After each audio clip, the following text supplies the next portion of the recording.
você?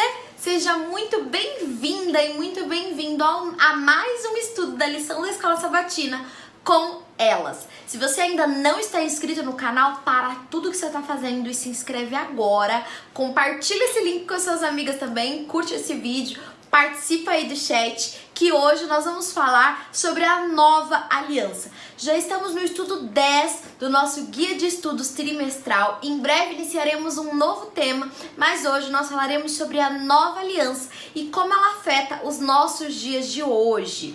Antes de iniciar, quero te convidar a fazer uma oração comigo. Feche os seus olhos. Querido Jesus, muito obrigada, Senhor, por essa oportunidade de juntos estarmos aqui estudando mais uma lição da Escola Sabatina. Que o Senhor abençoe esse estudo, em nome de Jesus. Amém. Olá, para quem já me conhece, já me viu aqui outras vezes, meu nome é Maiara, eu sou advogada, moro em São Paulo, trabalho com direito de mulheres, então eu sempre falo que é muito gostoso, é um prazer muito grande estar nesse momento aqui compartilhando da lição da Escola Sabatina entre um grupo de mulheres e falando não apenas para mulheres, mas também para elas. Então é muito bom estar aqui com vocês, com as meninas hoje e com você que está em casa também assistindo a gente. Oi, para quem não me conhece, meu nome é Miriam, eu sou professora de inglês, sou de São Paulo, mas moro aqui no Canadá, em Montreal. Algumas semanas atrás teve uma outra participante de Montreal também, que eu vi, minha amiga. E sou mãe também, estou atualmente em licença maternidade e estou muito feliz com esse convite, me senti muito honrada, obrigada pelo convite. E muito feliz por participar de um grupo de mulheres estudando e ensinando da Bíblia. Eu fui jogar no Google, no YouTube, todos os resultados que tinha era a lição da Escola Sabatina com homens, então somos muito necessárias aí, pessoal. Olá, eu sou a Aline, eu moro aqui no interior de São Paulo, eu sou de Sorocaba, eu trabalho na área da educação, sou coordenadora pedagógica. E é um prazer estar aqui de novo, né? É um privilégio a gente estudar a palavra de Deus entre amigas, entre mulheres. É necessário e é um tema também muito relevante para a nossa vida. Oi, meu nome é Jaqueline, é a segunda vez que eu estou participando aqui. Para quem não me conhece, que provavelmente é todo mundo, né? Porque não sou famosa.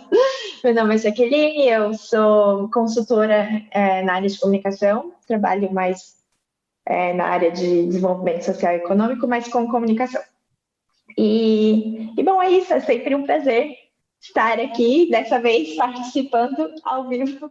Essa semana nós falamos sobre a nova aliança. Desde o início do trimestre, do início dos nossos estudos, nós estamos falando sobre aliança, de diversas formas. Semana passada nós falamos sobre o sinal da aliança, foi um estudo muito legal, muito relevante também. E agora nós estamos falando sobre a nova aliança.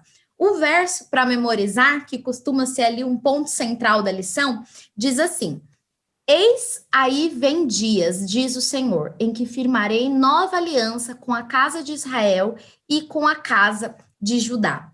Então, é mais ou menos sobre isso que nós vamos falar. Começamos lá atrás com a aliança já nos primórdios, né, no Gênesis, e estamos aí caminhando para o final do trimestre, chegando nessa questão da nova aliança. Eu gostei muito de uma... Eu não lembro em que dia exatamente, mas que fala que é um novo no sentido de renovado, não necessariamente de descartando o que vinha antes e apresentando uma coisa completamente nova. Eu já pegando o gancho aí também com o verso, né, que a Maiara leu, eu fico pensando na misericórdia de Deus, que novamente ele toma a iniciativa de fazer uma aliança conosco, né?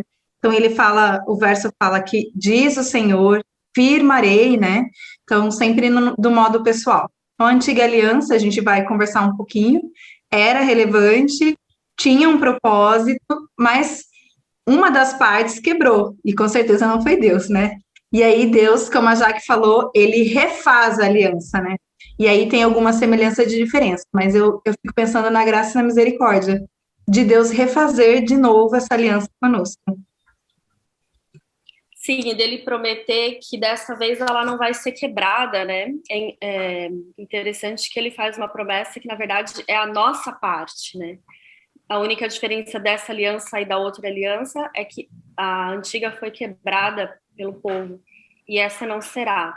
Então, é mais um motivo para a gente confiar nele, saber que basta ter fé, basta confiar no que ele pede, até a nossa parte é ele que vai nos ajudar a fazer. Quando a gente fala dessa aliança, desde o início dos nossos estudos aqui, a gente sempre deixa bem claro que Deus faz a maior parte. Que Deus vem até nós, que ele propõe, que ele vai atrás, que ele salva, que ele procura, que a gente cai e ele vai de novo. Uma das últimas semanas, acho que até a Jaque estava aqui nesse dia, e uma amiga comentou que Deus é como se fosse aquela mãe que passa metade do tempo tentando que o filho não se mate, a outra metade do tempo tentando acalmá-lo porque ele está nervoso, porque a mãe não deixou ele se matar. E Deus é exatamente a mesma coisa com a gente, né? A gente passa ali muito tempo tentando fugir daquilo que ele propôs para nós, e ele fica ali sempre como um pastor, né? Indo atrás de nós. E a lição traz muito isso, que quem dá o início a essa aliança é sempre Deus. E quem quebra é sempre a gente. É sempre a gente que quebra essa aliança e quebra esse contrato, essa confiança, né? Já partindo aí um pouquinho para a segunda, que é continuação do verso que a Mayara leu, é interessante que Deus toma iniciativa, mas assim, a aliança em si não teve problema, então não é porque ela ficou antiga, porque ela ficou obsoleta, tal, na verdade é como a Mayara falou, é porque o povo quebrou a parte deles, né? E aí Deus refaz e ele retoma muitas coisas que faziam parte. Então, é como a Jaque falou, é uma renovação dessa aliança, onde ele permanece algumas coisas, né? Então, aqui ele fala dos mandamentos dele, né? Que tem validade, faz parte de um dos fundamentos ali dessa nova aliança, que é uma continuação da antiga, mas ele acrescenta um ponto importante, que até então não era tão explícito, que é que Deus, ele perdoaria os pecados e a maldade deles, né?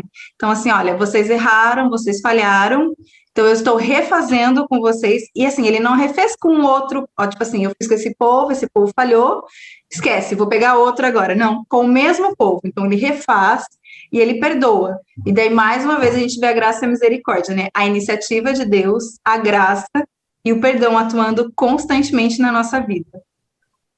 E até na lição de segunda, ele traz alguns exemplos, né, de quando o povo caía, Deus mandava um profeta, Deus mandava alguém e dizia, olha, farei com vocês uma nova aliança. E eu acho que Deus é paciente de uma forma assustadora, porque qualquer ser humano, qualquer outra pessoa teria falado, quer saber, cansei de vocês, chega. Para mim já deu, por muito menos a gente faz isso, né? E Deus, ele permanece ali, vou fazer outra aliança. Então, sempre que o povo caía, ele ia lá e mandava alguém para dizer, eu farei com vocês uma aliança, farei uma aliança. E esse momento que nós chegamos, né, de que Deus está ali disposto também a fazer uma aliança nova conosco, né? Deus é mãe, né? Ele é aquela mãe que dá bronca e dá uma chance, sempre dá uma chance, né? Eu falo sempre para o meu marido, quando a gente dá bronca nos nossos filhos, a gente sempre tem que deixar um espaço para o perdão, um espaço para reconciliação, né? A gente não deve falar, nunca mais eu vou fazer tal coisa por você, eu nunca vou te perdoar. E a gente perdoa dali 5 segundos, né? A criança faz, o filho ou filha faz alguma coisa errada e a gente perdoa assim que ele demonstra o menor sinal de arrependimento, a gente perdoa imediatamente, né? Então, é mais um sinal de que Deus é mãe e Deus é pai. Realmente, realmente. E a lição até coloca que Deus vai dar-nos um novo coração, para que nós conheçamos que ele é o Senhor, né? Ele vai tirar da gente esse coração de pedra e colocar um coração de carne, vai nos dar um coração novo, um espírito novo, vai colocar em nós o espírito dele, e essa é o fundamento dessa nova aliança, porque apenas através desse novo coração, desse novo espírito, dessa vida nova, que a gente vai conseguir ter uma aliança sem cair novamente, sem quebrar essa aliança, porque, como já foi dito anteriormente, quem quebra é sempre a gente, né? Eu queria só voltar num ponto que eu lembrei na lição de domingo, que a lição traz um exemplo, o que significa a lei ser escrita no coração, né? E daí ele deixa, na lição, deixa o texto de Mateus 5. E eu acho muito, muito legal que o texto de Mateus 5 é basicamente falando assim, então, vamos lá, vamos por parte. Se você adultera, né, você está quebrando a aliança. Mas adulterar não é só você ir lá cometer o ato do adultério. Adulterar é você adulterar, você já ter aquilo planejado na sua mente, já ter aquele desejo acariciado. Então é como se a Bíblia estivesse dando todos os indícios de que, sim, quando a gente fala de aliança, a gente fala de lei, mas na Bíblia mesmo está explicando, mas o que é essa lei? Qual que é a essência dessa lei? Então, vamos por partes. Ele vai dando passo por passo. Fala da questão de você furtar, né? Cobiçar, no caso, adulterar, e vai explicando o que seriam essas coisas. O que é o matar? Matar não é necessariamente você somente ir lá e acabar com a vida de alguém, mas você pode ir acabando aos poucos com a vida de alguém, tirando a humanidade dessa pessoa de pouquinho em pouquinho. Então, eu acho que isso é muito interessante quando a gente pensa em escrever essa lei no coração e renovar o nosso coração, é ter cada vez mais esse entendimento por trás do que eram essas leis que vinham junto com a aliança, né? Sim, e se por um lado parece um extremo, né, que Jesus está ensinando, não, assassinar não é só assassinar, é odiar. Adulterar não é só adulterar, é cobiçar. Por outro lado, essa é a base, né, do que está no coração. Se você tem essa base no coração, você nunca vai chegar ao extremo de fato adulterar ou de fato assassinar alguém. E apesar dele ser exigente, né, nessas leis, nesse sentido, ele também é muito misericordioso e muito perdoador, né? E isso parece até um paradigma, né? Porque ao mesmo tempo que ele lhe diz assim, adulterar não é você ter relação de fato com a outra pessoa, é você desejar lá no seu coração, se você olhar com um olhar de desejo a mulher, o homem do próximo, você já está adulterando. E por outro lado, você vê um Deus que pega Maria Madalena, que estava lá numa vida de prostituição, e ele fala, vai que eu perdoo os seus pecados, mas não peque mais. Apaga tudo. Então, ao mesmo tempo que parece exigência demais, porque, meu Deus, como que a gente vive hoje em dia e não tem um pinguinho de raiva de ninguém, às vezes. Como que você vive no atual cenário do país, do mundo, e você não tem raiva de ninguém. E aí você pensa, mas a raiva que eu sinto, eu já posso já estou pecando. Eu já estou transgredindo a essência da lei. E aí Deus vem e diz, eu sei que você está transgredindo, mas eu cuido disso, eu limpo a sua parte, eu limpo a bagunça que você está fazendo. E eu acho que engraçado, perdão. Eu só queria aproveitar que você me deu um gancho feminista. Eu não vou deixar passar essa oportunidade, que você deu um exemplo maravilhoso, que que Jesus perdoava a mulher adúltera, né? E nesse texto de Mateus 5:27, que a Jaque mencionou, ele está falando mais para os homens, né? Ou pelo menos ele está falando diretamente para os homens. É lógico que a gente pode aplicar hoje em dia para as mulheres, mas a gente sabe que durante a história, quem trai mais, né? Quem teve mais oportunidade de ter vários relacionamentos extraconjugais e não ser punido por isso, né? São os homens, né? E quem quando escapa é punida com mais veemência, né? né? É a mulher. Então, é essencial a gente prestar atenção nesses detalhes de como, às vezes, a gente deixa a nossa cultura machista... não tem outro jeito, né? Porque é assim que a gente cresce, assim que a gente aprende as coisas, né? A gente deixa essa cultura permear todo o nosso entendimento da Bíblia, e a gente não se questiona, né, nesses aspectos. E a gente vê aí 2 exemplos claríssimos em que Jesus está falando para o homem contra o pecado do adultério e está perdoando uma mulher no mesmo pecado. O que eu ia acrescentar é só o que eu achei muito interessante, é um exemplo muito dos nossos dias, né, que a Mayara deu, que hoje a gente discute e sente raiva das pessoas o tempo todo, especialmente na internet. E eu acho muito legal que naquele mesmo texto de Mateus, ele fala assim, se você tem alguma coisa com o seu irmão, uma contenda, e você vai fazer o sacrifício e lembrou, né? Lembrou agora que você tem. Para o sacrifício e corre lá para você se arrumar com essa pessoa, né?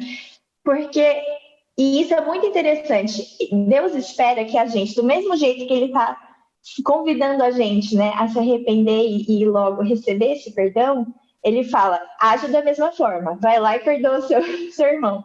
Corre lá, mesmo que vocês não estão se dando bem, faça da mesma forma que eu estou fazendo com você. Ainda nesse assunto, né, do adultério, que eu acho que é um exemplo muito bom sobre quebra de aliança, né? Muito bom no sentido ruim, tá? A lição, ela traz uma metáfora também falando sobre o casamento com Oséias.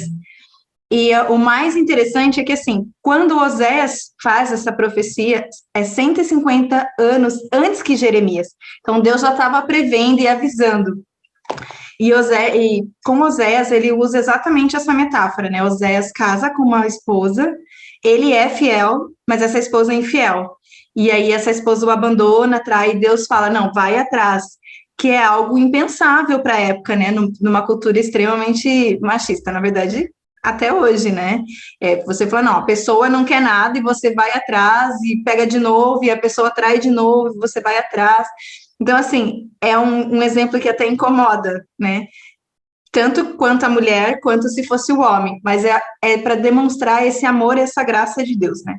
Então, já desde o Antigo Testamento, Deus já dá exemplo, assim, do perdão, né? Não só com relação à mulher, com relação ao homem, mas transfigurando aí para toda a humanidade. Vocês estão pecando, estão fazendo errado, estão quebrando, mas eu estou indo atrás de vocês. Mas o que eu acho legal nessa nova aliança é que Deus, ele dá essa nova aliança e ele fala assim, ó, mas eu tô fazendo a aliança, mas eu vou dar um elemento para que vocês consigam cumprir essa aliança. E ele fala, eu vou dar um espírito novo. Então, é o poder do Espírito Santo, né? Eu não sei se você já tentou mudar alguma coisa por você só, pensando no âmbito espiritual, né? Qualquer coisa é muito difícil, mas saber que você tem uma ajuda. E esse espírito, ele vai produzir frutos que parecem muito difíceis, como a Jaque comentou e a Mayara. Então, aí a gente vê também a importância de nós dependermos, não só da aliança, mas da ajuda dele para cumprir o quanto ele nos fortalece, o quanto ele nos ajuda, o quanto ele nos conduz para mantermos firmes. É interessante quando você menciona sobre o Espírito Santo, a consequência, uma das consequências disso, né, além da lei ser escrita no nosso coração, a gente vê em Jeremias 31, 34, é que ninguém vai mais precisar ensinar ninguém, né? E não ensinará alguém mais a seu próximo, nem alguém a seu irmão, dizendo, conhecei ao Senhor, porque todos me conhecerão, desde o menor deles até o maior, diz o Senhor, porque perdoarei a sua maldade e nunca mais me lembrarei dos seus pecados. Eu não consigo nem imaginar um mundo onde a gente não precisa ensinar essas coisas, né? Ensinar para quem nunca ouviu falar, ensinar para as crianças, ensinar toda semana na escola sabatina, né? Discutir disso, sim, todo dia, estudar disso todo dia, porque vai ser tão automático, né? Vai ser tão natural, né? Como hoje a gente tem esse ímpeto de pecar, né? É muito mais fácil para a gente fazer a coisa errada do que fazer a coisa certa. Pelo que o verso diz, vai ser o contrário, né? Vai estar escrito no nosso coração, vai ser automático e ninguém vai precisar ensinar um para o outro. Uma coisa que eu acho muito interessante disso também é o caráter tão inclusivo, né? Porque, sim, antes, essencialmente, já era inclusivo, porque você já tinha, através da nação de Israel, os estrangeiros, eles eram, pelo menos na ideia, né? Não necessariamente que isso acontecia assim. Então, tem esse caráter inclusivo no sentido de, antes você tinha a nação de Israel e pela nação, Deus queria se revelar às pessoas. E agora, ele está dando o Espírito Santo para absolutamente todas as pessoas. Então, é inclusivo no sentido de a gente realmente não pode, de maneira alguma, simplesmente avaliar e julgar a pessoa e falar assim, nossa, a pessoa está tomada pelo espírito do inimigo, porque quem somos nós? Se Deus deu o Espírito Santo para aquela pessoa, quem somos nós para dizer que aquela pessoa não está fazendo tal e tal coisa movida pelo Espírito Santo? Então, só para corroborar isso que você falou, Jaque, eu queria ler Isaías 56:6. E aos filhos dos estrangeiros que se chegarem ao Senhor para o servirem e para amarem o nome do Senhor, sendo deste modo servos seus, todos os que guardarem o sábado, não o profanando, e os que abraçarem o meu concerto, também os levarei ao meu santo monte e os festejarei na minha casa de oração. Os seus holocaustos e os seus sacrifícios serão aceitos no meu altar, porque a minha casa será chamada casa de oração para todos os povos. E é tão bonito quando a gente ouve isso, né, de que Deus, ele realmente pensou em todos os povos. Eu não me recordo se foi na semana passada ou na retrasada, que nós falamos aqui no estudo, dessa questão de que Deus escolheu o povo de Israel para que o povo de Israel servisse de exemplo para as outras pessoas, para que o nome de Deus fosse visto através do povo de Israel como uma testemunha viva para outras pessoas. E quando a gente olha para os nossos dias, a gente enxerga essa mesma referência. Então, nós fomos colocados nesse lugar onde nós estamos, hoje aqui, conversando com o pessoal que está em casa sobre esse tema da nova aliança, não porque nós somos melhores, porque nós somos mais entendidas ou desconstruídas, ou por qualquer coisa, os superiores de forma nenhuma, mas porque Deus nos escolheu nesse dia para sermos luzes na vida das pessoas que estão em casa, porque Deus nos escolheu para sermos luzes na vida das pessoas ao nosso redor, e quando a gente pega essa luz, até no Novo Testamento, eu não consigo esconder uma luz embaixo de uma cama, eu não consigo colocar sal numa comida e ninguém perceber.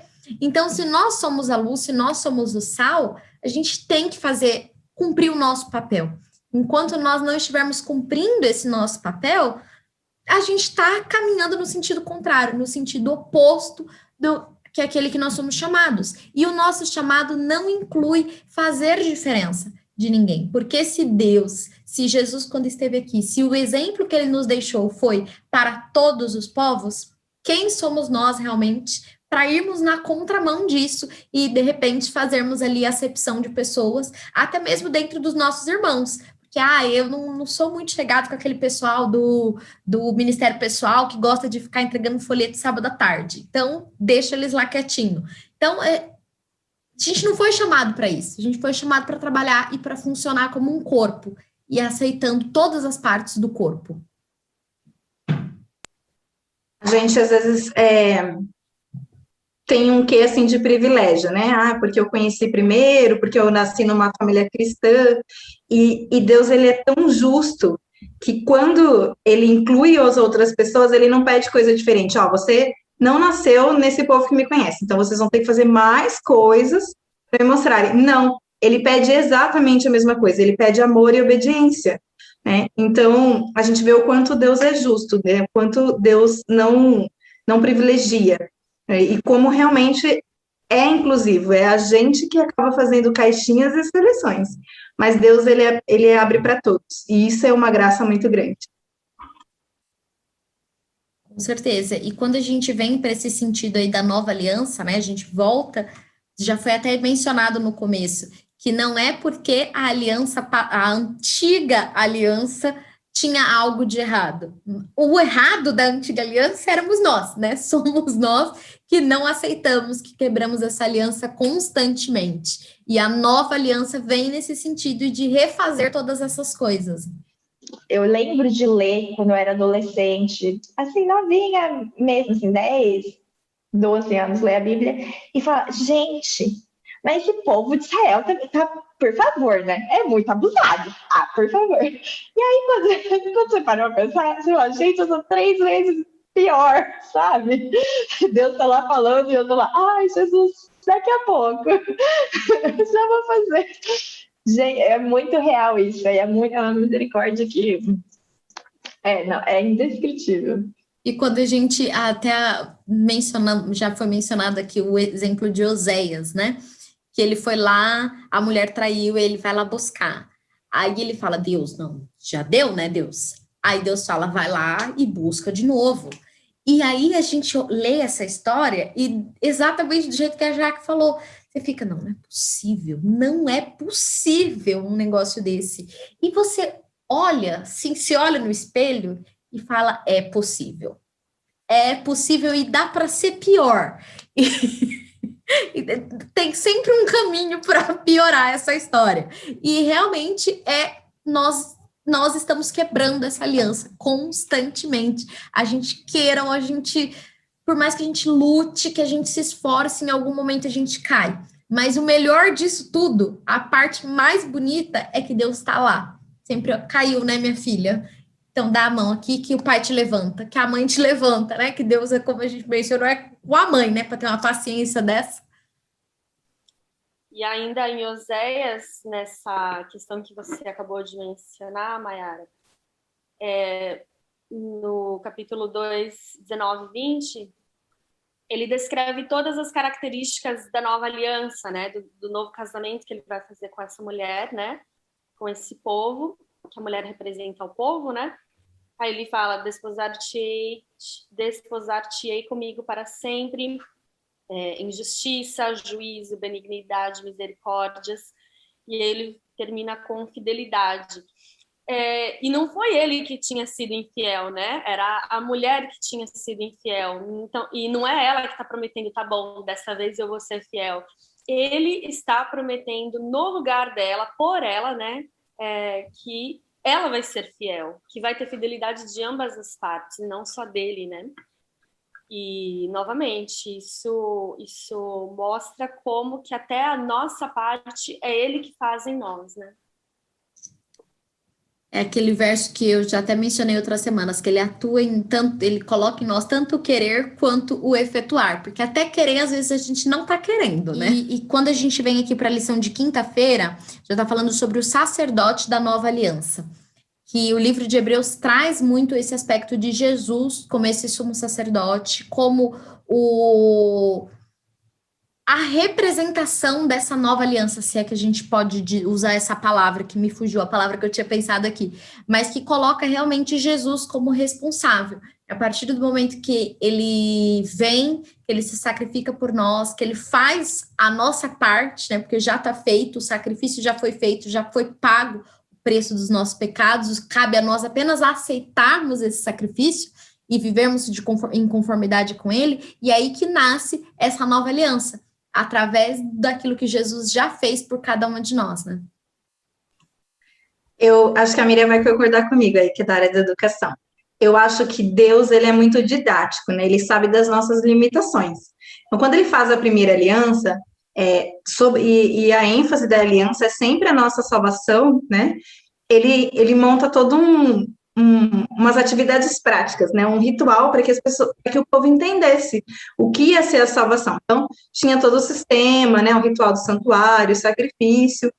Só que, assim, pela fé, eles tinham que aceitar que o Messias viria, né? Aqueles símbolos representavam alguma coisa futura, né? E aí, então, essa é a nova aliança, que é pela fé, né? Que é uma graça pela fé. Que é a antiga aliança. Na nova aliança, aí é como a Mayara falou, já é o próprio Jesus, né? Ele realmente vem, né? Aquilo que simbolizava, ele é o símbolo perfeito, ele faz o sacrifício, e aí pela fé, novamente, né? Pela fé, nós aceitamos esse sacrifício, mas aí ele é único, ele é suficiente, porque foi a maior pessoa do universo, né? Foi o que propôs a aliança, então ele assina ali com sangue o contrato, né? Não tem mais como quebrar, porque eu estou refazendo essa aliança e assinando com o meu sangue. E aí, pela fé, nós aceitamos e novamente pela graça. Então, assim, se a nova aliança houve a quebra por parte da parte mais fraca da humanidade, na segunda, Deus ratifica com sangue. Então, pela fé, quem aceitar vai receber a graça, né? Que é o ponto alto da nova aliança. E contrário do sacrifício.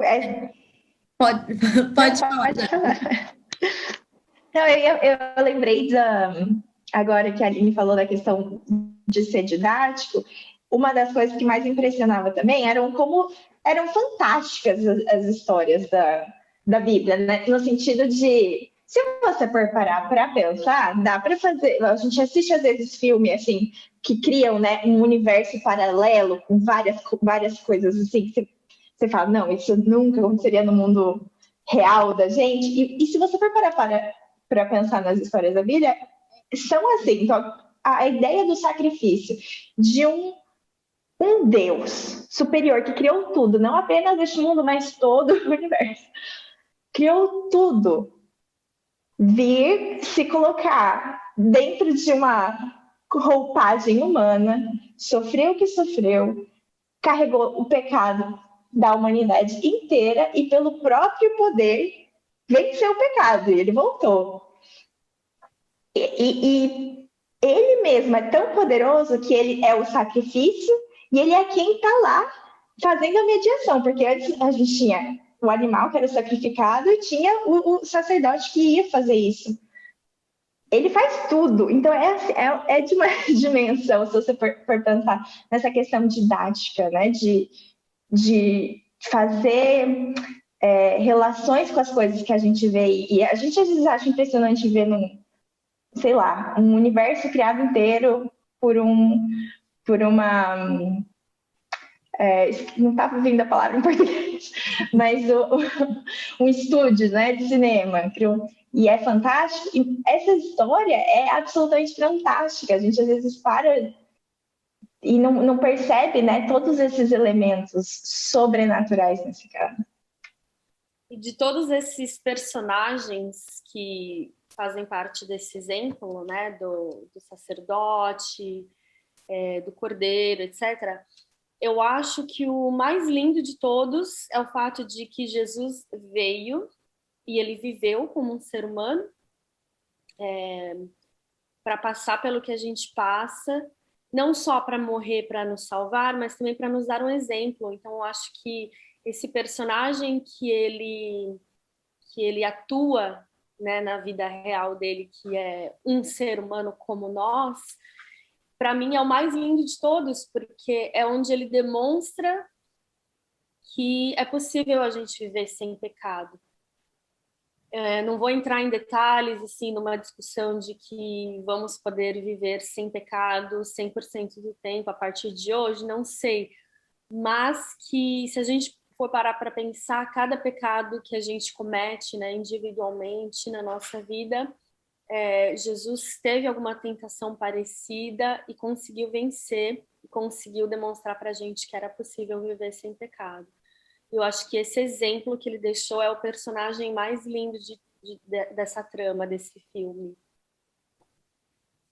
E quando a gente pega essa história, esse enredo todo, né, que é digno de cinema, a gente percebe que Jesus ali como o protagonista, né, dessa história, que ele toma o nosso lugar e ele mesmo se coloca em sacrifício. Ele não precisa que ninguém o leve, que nenhum sacerdote faça, porque ele faz por conta própria, porque ele pensou em todo o plano e ele vai e cumpre e traz para a gente a certeza de que a nova aliança é real e de que a nova aliança é possível, porque ele fez todo, ele fez a parte dele e a nossa parte.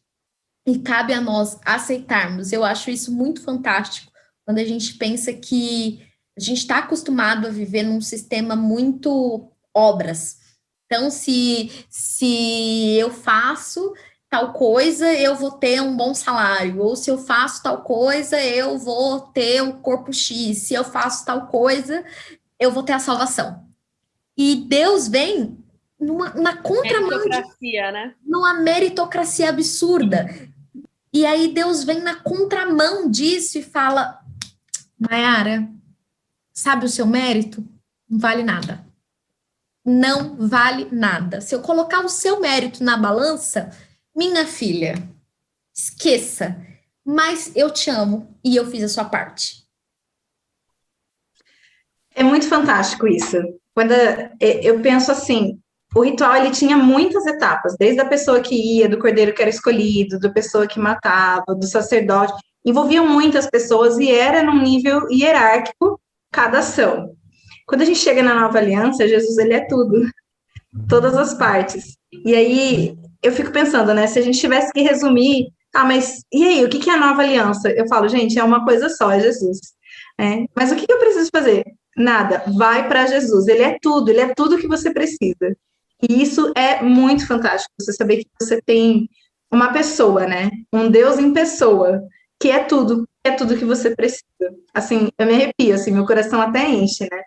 E porque às vezes as pessoas nessa onda de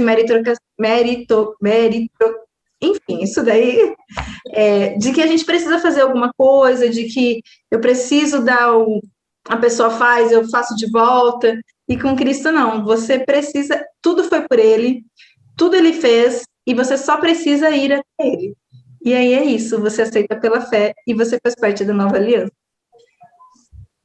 A gente é ensinado a isso. Eu tava esses dias conversando com um casal de amigos meus, e aí a gente estava falando de uma situação em que eles viveram, de que ele foi ajudar um amigo a consertar alguma coisa no computador, e o amigo não conseguia aceitar que ele não queria ser pago por aquilo. Ele falou, mas você é meu amigo, eu simplesmente ajudei, sabe? Ele, não, eu tenho que te pagar, deixa eu te pagar, não sei, um café, alguma coisa assim, vamos sair para comer. Essa necessidade de a gente cria, né? Nasceu com isso, nasceu não, é ensinado. Essa necessidade de retribuir, porque tudo é na base do te dou, você me dá, te dou, você me dá. E com Cristo te dou, não quero nada, porque você não tem nada. O que você tem para me dar? O que você tem para me dar que possa ser maior do que o que eu te dei? E eu lembro bastante, assim, eu ficava impressionada com as histórias da vida de Davi, porque era sempre muito enfático de que ele tinha, né, ele vivia de acordo com o que Deus queria, ele vivia de acordo com o propósito de Deus na vida dele. E eu tinha a impressão de que isso significava que tem gente que talvez tenha mais mérito nesse sentido, de conseguir viver uma vida um pouco mais de acordo com os planos de Deus por mérito próprio. E foi quando eu li, eu esqueci exatamente o capítulo, mas no Profetas e Reis, descrevendo toda a história de Davi, porque ocupa uma grande parte na Bíblia, mas ocupa também uma grande parte nos escritos de Ellen White, em que ela descreve cada momento, desde o começo, em que Deus cria situações para que Davi conseguisse continuar nesse caminho, né? Então, mesmo isso não era mérito dele, era sempre Deus salvando, criando, conduzindo, sabe? De alguma forma que a gente não vê com os nossos olhos, e isso acontece na nossa vida também. Às vezes a gente pode ter a impressão de que, nossa, que legal conseguir fazer isso. Sim, claro, foi por mérito, foi por Deus, mas, nossa, eu consegui. E a gente não sabe o que está por trás de Deus encaminhando todas as situações para que aquilo aconteça. Isso é misericórdia também. E eu acredito que essa é a parte mais difícil do evangelho. É pensar que nada do que eu faça é suficiente. Porque seria muito mais fácil. Eu acho que por isso que muita gente tende para um legalismo, porque é muito mais fácil quando eu penso para merecer a salvação, eu tenho que fazer isso e aquilo. Nem que eu me martirize, nem que eu sofra, eu vou fazer. E aí, quando a gente encara esse cenário de que nada do que eu faço é suficiente, aí parece que tudo se torna muito mais difícil, porque tudo fica num campo mais abstrato, e na verdade é tudo tão mais fácil, e a gente que insiste em dificultar, né? Finalzinho da lição traz ainda o que Jesus está fazendo agora, né? Então, ele fez a proposta, ele fez a aliança, ele cumpriu tudo, e ele está no santuário intercedendo por nós, né? Então, que Deus é esse, né? Que aliança é essa que ele proposta, que ele propõe, né? Quem somos nós para não aceitar? Então, saber que ele ainda continua intercedendo e nos buscando, né? Então, é fantástico isso. Acredito que a gente já caminhou para o final, e as minhas últimas palavras em relação a esse tema é que a gente realmente tenha a ciência de que Deus já fez tudo. E que é você que está em casa nos assistindo, que eu, que as meninas que aqui estão, nós precisamos aceitar. E a partir do momento que nós aceitamos, o que tem que ser feito, Deus faz também. Ele coloca em nós o querer e o efetuar. Porque tudo de bom vem dele, nada de bom provém de nós. Nem as coisas boas que a gente faz provém da gente. Como a Jaque falou, ele está ali no fundo, mexendo as coisinhas e colocando tudo no seu devido lugar para que a gente consiga seguir nesse caminho. Só queria enfatizar isso que você e a Aline acabaram de falar. Eu imagino que em lei vocês chamem isso de conflito de interesses, né? Porque Jesus, ele é aquele que dá a lei, né? Que faz a gente cumprir a lei, mas ele também é aquele que perdoa, ele também é o que julga, né? Então, é algo que na vida terrena, né, na vida secular, jamais seria aceitado, né? Jamais seria possível. A gente deveria brigar contra essa falta de neutralidade, mas a gente tem mais é que aceitar que ele não é neutro, ele está do nosso lado e ele vai fazer de tudo para que a gente vença, né? Bom, assim, depois que a gente estuda essa lição, eu fico pensando, né? Que privilégio poder fazer parte nessa nova aliança, né? Então, todo mundo pode fazer parte. Deus é um Deus inclusivo, Deus é um Deus de amor. Ele vai te capacitar, né? Até para você fazer parte dele, mas ele já fez tudo, né? E às vezes a gente fica, mas o que eu tenho que fazer? A palavra é Jesus, vai para Jesus. Ele é tudo, ele é tudo. Ele vai te dar o poder, ele vai te dar a graça, ele vai te dar o perdão, ele vai te dar a salvação. Ele é tudo que a gente precisa. Eu lembrei agora de uma coisa que eu achei muito interessante. Eu não lembro o nome do teólogo, mas é um contozinho assim, de que um professor perguntou a um teólogo muito famoso, muito respeitado, falou assim: professor, você acha que Deus se revela em outras religiões também, além do cristianismo? E daí o professor falou assim: Deus não se revela em nenhuma outra religião, nem no cristianismo. Deus se revela em Jesus. Então, assim, não há absolutamente nada, não tem nenhum tipo de barreira de crença que a gente pode ter. Não existe absolutamente nada, nada, nada separando o ser humano dessa aliança que Deus está tentando criar com a gente através de Jesus. Então, o resto é a gente complicando as coisas. Deus querido, nós te agradecemos muitíssimo por essa linda oportunidade que tivemos aqui, Senhor, de estudar a lição entre amigas. Que o Senhor abençoe cada uma de nós e também cada pessoa que estiver estudando a lição, que estiver escutando, que estiver assistindo, para que todos nós possamos compreender essa nova aliança, Senhor, e que aceitemos que não há absolutamente nada que possamos fazer, nem a nosso próprio favor, nem contra nós, que a gente simplesmente aceite, que só precisamos ir até Ti, aceitar o sacrifício de Jesus, aceitar essa nova aliança, Senhor. Porque até a nossa parte, até o nosso cumprimento dessa aliança, quem faz na gente é o Senhor. Que a Tua lei realmente seja escrita no nosso coração, através do Teu Espírito. Que a gente não precise mais ensinar uns aos outros, que a gente possa cumpri-la automaticamente de acordo com a Tua vontade, Senhor. Abençoa-nos e guarda-nos, é o que eu te peço e agradeço em nome de Jesus. Amém. Amém. Bom que você chegou até aqui. Este foi o estudo da lição da Escola Sabatina com elas desta semana. Compartilhe o vídeo com seus amigos para que eles assistam amanhã ou durante a semana, não tem problema. E te esperamos na próxima semana para mais um estudo. Tchau, tchau!